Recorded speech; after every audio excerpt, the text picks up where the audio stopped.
Unsur pasal 33 Undang-Undang ITE tidak dapat dipenuhi sehingga Majelis Hakim mengambil dari subsidiarnya yaitu pasal 32. Kalau ditanya tanggapannya bagaimana, karena kami telah melihat dan sudah meyakini sejak awal bahwa sesungguhnya Pak Agus dan Pak Hendra ini seharusnya bebas karena tidak memenuhi rumusan unsur didakwakan. Jadi sudah barang tentu kami sebagai penasihat hukum tidak sependapat dengan Majelis Hakim. Cuma untuk menilai atau mengomentari isi dari putusan ini kami tidak mau berkomentar banyak karena salinan putusan juga belum dapat kami terima. Lalu untuk langkah selanjutnya apakah kami akan banding atau tidak itu kan hak terdakwa, akan kami kembalikan ke terdakwa. Karena kedua terdakwa ini tadi sudah dengan jelas menyatakan akan pikir-pikir terlebih dahulu. Cuma mungkin komentar pribadi kalau dari saya, dari kami juga penasihat hukum, ya sangat disayangkan kok bisa 2 tahun, bisa 3 tahun. Sedangkan sebagaimana kita ketahui bersama, eksekutornya aja ini satu tahun 6 bulan. Sedangkan di sini Pak Hendra, Pak Agus sama-sama menjalankan perintah atas cerita yang ia tidak ketahui. Mereka baru mengetahui bahwa semua ini skenario yaitu di 1 bulan selanjutnya, yaitu bulan Agustus tahun 2022. Jadi ya sedikit kecewa ya ada, aneh ya ada, cuma ya mungkin kalau memang nanti kami banding yang belum kami pastikan sekarang, akan kami tuangkan alasan-alasan dalam memori banding nanti. Nah ini kan selain dari proses pidana juga ada etik yang masih berlangsung karena HK dan juga Agus Nurpatria ini mengajukan banding untuk KTDH-nya. Nah Betul. Untuk itu gimana? Sebetulnya untuk masalah kode etik, sidang etik ini kan internal. Saya ini kan jatuhnya eksternal sebagai penasihat hukum. Jadi komentar lebih banyak ya kami tidak ada. Cuma harapan kami, keyakinan kami tetap yakin dan kami berharap bahwa Pak Hendra, Pak Agus ini tetap dapat kembali bertugas sebagai anggota Polri. Hal yang memberatkan tadi apa? Hal yang memberatkan sebetulnya ya dalam tanda kutip standar ya kita lihat karena mereka ini adalah seorang anggota Polri, seorang perwira tinggi, perwira menengah yang seharusnya mengetahui atau memiliki ya dugaan bahwa ini ada yang tidak benar. Sedangkan dari fakta-fakta persidangan sudah jelas kok semua orang ini bukan hanya mereka berdua, bahkan Kapolri, bahkan penyidik yang memeriksa di hari H itu meyakini bahwa ini semua adalah sebuah kebenaran, sebuah peristiwa tembak-menembak antar anggota polisi sehingga semua orang lah telah kena dalam tanda kutip kita tahu ya prank oleh Verdi Sambo itu sih. Kalau dari pihak kuasa hukum sendiri melihatnya mengapa vonis dari Agus ini lebih ringan dibanding tuntutan sementara Hendra sama dengan tuntutan? Saya nggak berani dan nggak tahu mau komentar apa, ini kan semua kan pertimbangan hakim. Sedangkan kita lihat, saya mendengar, saya juga mencatat pertimbangannya benar-benar sama. Rumusan unsur pasal 33 tidak terpenuhi. Rumusan unsur yang terpenuhi itu adalah dengan secara bersama-sama melakukan pemindahan informasi elektronik kalau nggak salah saya lupa ya, yaitu perbuatan Cuk Putranto dalam mengcopy. Di sini akhirnya terpenuhi rumusan unsur pasal 32.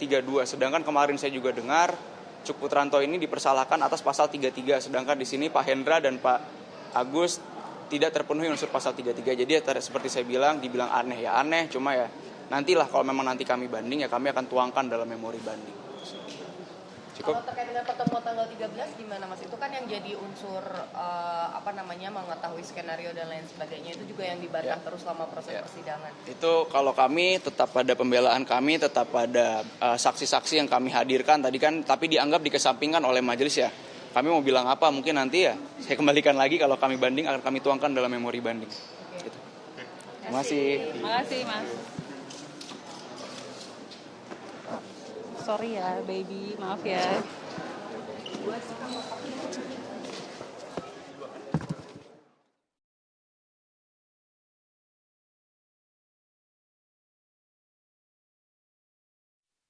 Mengadili menyatakan terdakwa Hendra Kurniawan SIK tidak terbukti secara sah dan meyakinkan bersalah melakukan tindak pidana dalam dakwaan pertama primer.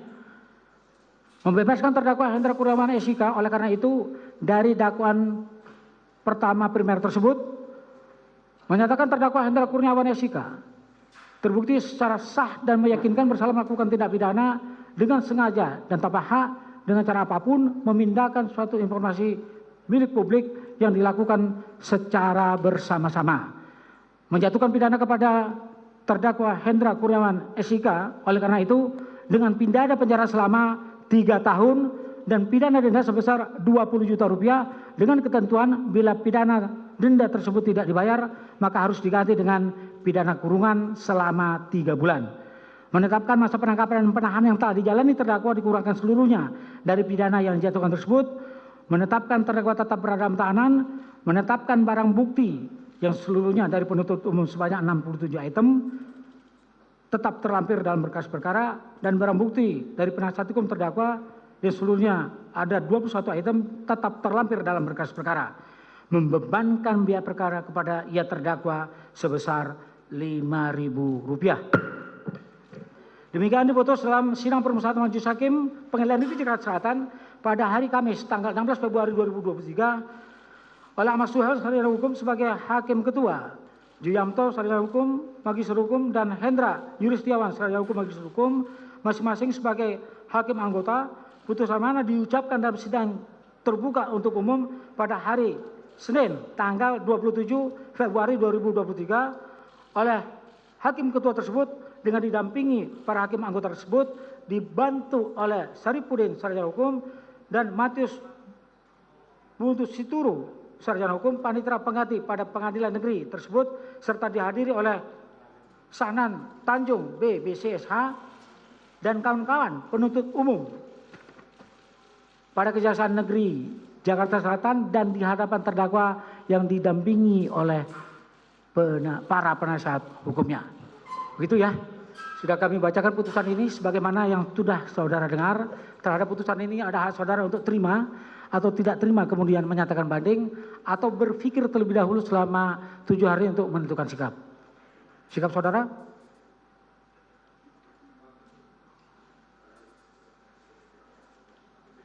Pikir-pikir.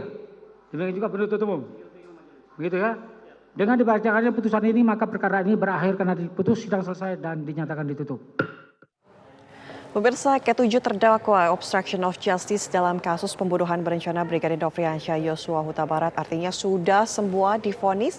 Ada yang menerima, ada yang masih pikir-pikir seperti Hendra Kurniawan dan juga Agus Nurpatria yang masih pikir-pikir dalam vonis yang diputuskan oleh majelis hakim, di mana Agus Nurpatria divonis 2 tahun penjara sedangkan Hendra Kurniawan divonis 3 tahun penjara.